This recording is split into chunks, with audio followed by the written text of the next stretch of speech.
Hello everyone, welcome back to our channel How to Tutorials. In today's video, we're going to see how you can fix iPhone stuck on white screen just like this. Here you can see this is the white screen of the iPhone that is shown. If you guys are facing similar kind of problem, what you can do is simply just force restart your iPhone. Sometimes forcing your iPhone to restart can fix this type of glitch. So in order to do that, what you're going to do is simply just click on your volume up button that you can see right here and volume down button, and simply just press on your power button that you can see right here.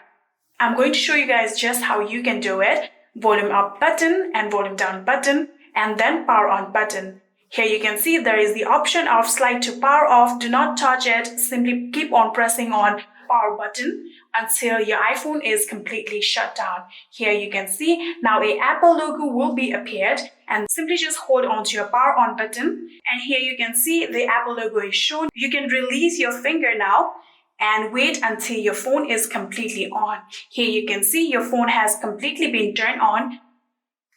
You can simply just swipe up and you can simply just on your password. And you can see your phone has completely been turned on.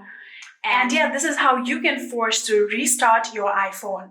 If restarting your iPhone does not work, it might be the issue with your hardware or your screen. If it is the issue, I would recommend you to contact your Apple support. And yeah, that is it. I hope this video was helpful to you guys. If it was, please do not forget to hit that subscribe button and like our video. Thank you so much for watching. See you in the next.